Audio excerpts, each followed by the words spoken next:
Rabbi shrahli sadri wa yassirli amri wahlul uqdatam min lisani yafqahu qawli.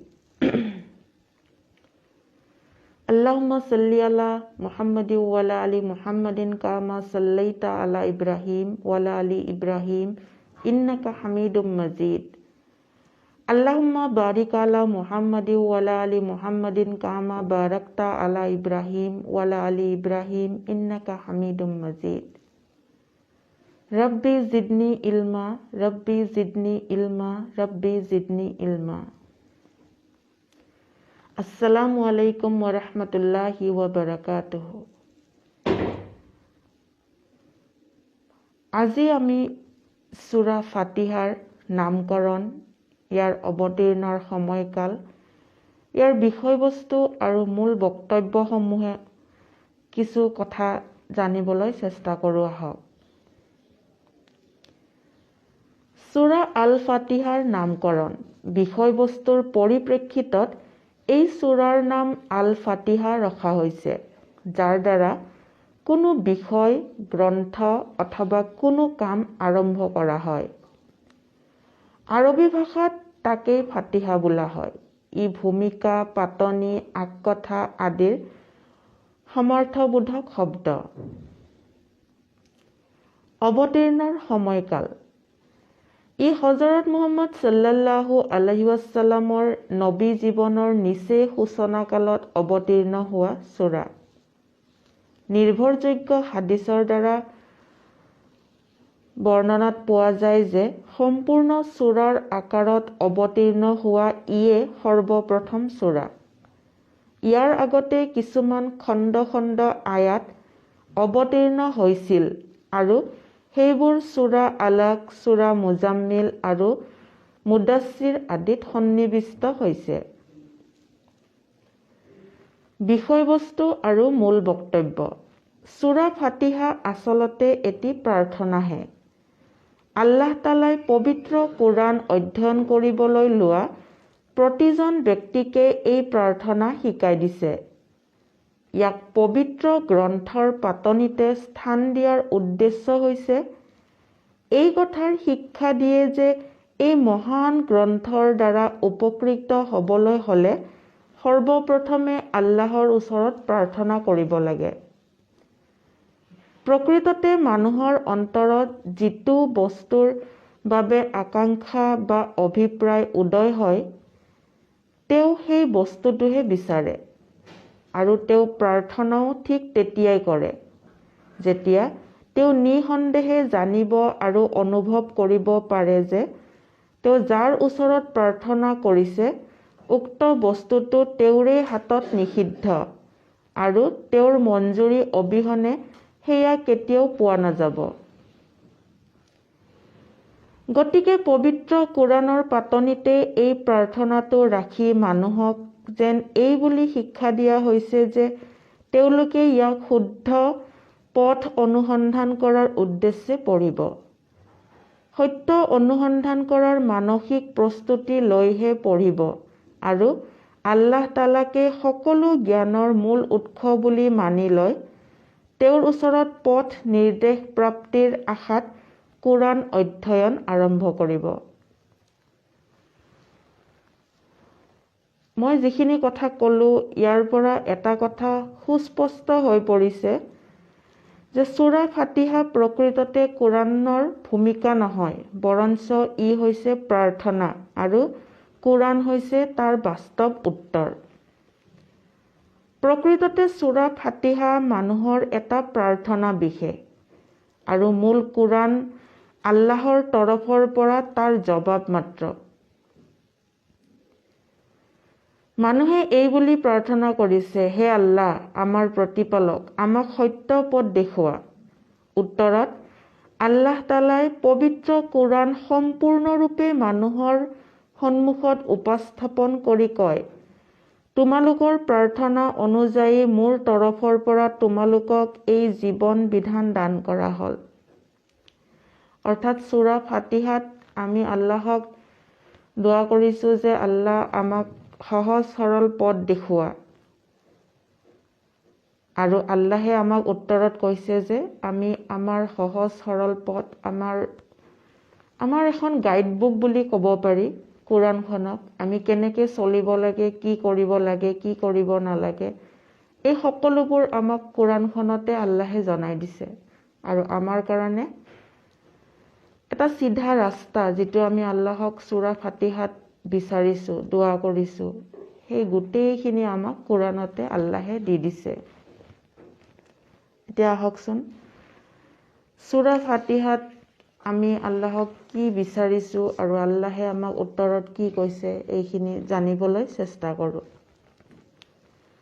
আউযু বিল্লাহি মিনাশ শাইতানিৰ ৰাজিম, বিসমিল্লাহিৰ ৰহমানিৰ ৰহিম।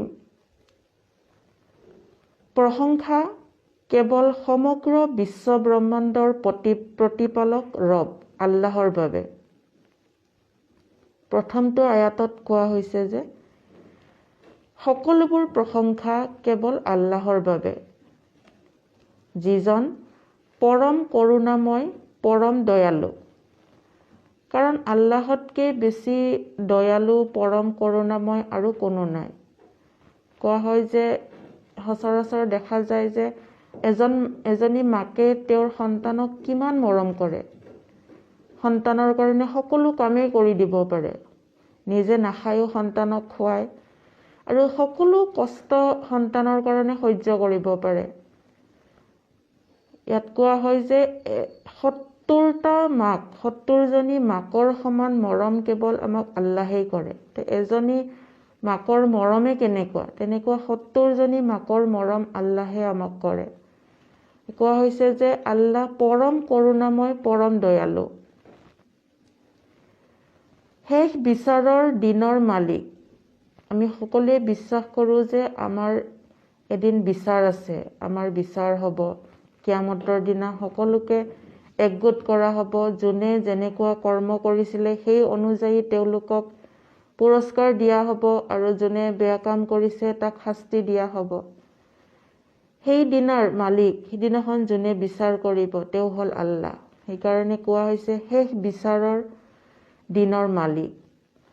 আমি তোমাৰেই ইবাদত কৰোঁ আৰু তোমাৰেই সাহায্য প্ৰাৰ্থনা কৰোঁ। আল্লাহক কোৱা হৈছে যে আমি আল্লাহৰে ইবাদত কৰোঁ, আমি একমাত্ৰ আল্লাহৰে ইবাদত কৰোঁ আৰু আমাক যিয়ে নালাগে, আমি যি বিচাৰোঁ সকলোবোৰ সাহায্য আমি আল্লাহৰ পৰাই বিচাৰোঁ। আমাক সৰল পথ প্ৰদৰ্শন কৰা, যিটো ৰাস্তাত চলিলে আমাৰ বাবে সহজ হয়, যিটো ৰাস্তাত আমি চলিব লাগে, আমাক সেই পথটো আমাক দেখুৱাই দিয়া আল্লাহ। সেইসকলৰ সৎপথ যিসকলক তুমি অনুগ্ৰহ কৰিছা। আৰু কোৱা হৈছে যে আমাক সেইটো সৎপথ দেখুওৱা যিসকলক তুমি অনুগ্ৰহ কৰিছা। সেইবিলাকৰ পথ নহয় যিবিলাক তোমাৰ ৰোষত পতিত আৰু পথভ্ৰষ্ট। অৰ্থাৎ আমাক সেইটো পথ নেদেখুৱাবা যিটো পথত তোমাৰ খং আছে, যিবিলাকক তুমি মানে সহজ সৰল পথ দেখুওৱা নাই, আৰু যিবিলাক পথভ্ৰষ্ট হৈছে সেইবিলাক পথ আমাক নেদেখুৱাবা, আমাক সহজ সৰল পথ দেখুওৱা। এইখিনি সূৰা ফাতিহাত কোৱা হৈছে। আমি আল্লাহক দোৱা কৰিছোঁ ইয়াতে।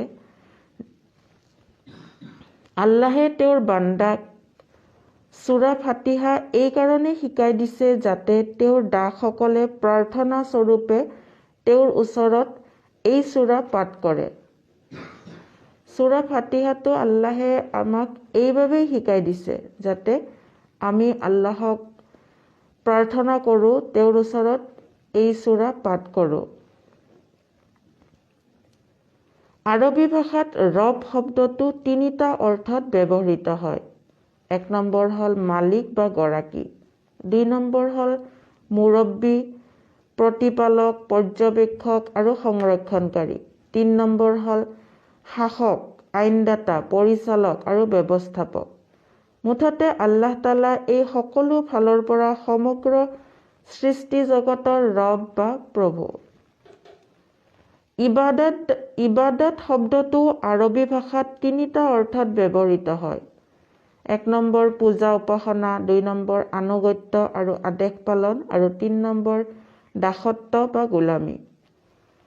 আল্লাহৰ দাসৰ এই ধৰণৰ প্ৰাৰ্থনাৰ উত্তৰ হ'ল সমগ্ৰ কোৰাণ। দাসে নিজ প্ৰভুৰ ওচৰত পথ প্ৰদৰ্শনৰ বাবে প্ৰাৰ্থনা কৰিছে আৰু তেওঁৰ প্ৰভুৱে প্ৰাৰ্থনাৰ উত্তৰত তেওঁক এই কোৰাণ দান কৰিছে। আমি আল্লাহক বিচাৰিছোঁ, দোৱা কৰিছোঁ যাতে আমাক সহজ সৰল পথ দেখুৱাই, যাতে আমি সহি ৰাস্তাত থাকিব পাৰোঁ, দোৱা কৰিছোঁ। আৰু আল্লাহে আমাক এই প্ৰাৰ্থনাৰ উত্তৰত আমাক এই গোটেই কোৰাণখন দান কৰিছে। এই গোটেই কোৰাণখন বুজি পঢ়িলে আৰু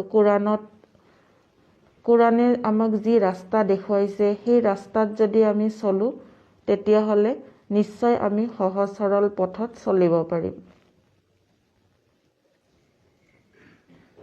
আজি সূৰা ফাতিহাৰ অসমীয়া অৰ্থখিনি আজি আমি বুজিবলৈ চেষ্টা কৰিছোঁ। আল্লাহে আমাক এনেদৰে কোৰাণ বুজি পঢ়াৰ তৌফিক দান কৰক। আমিন।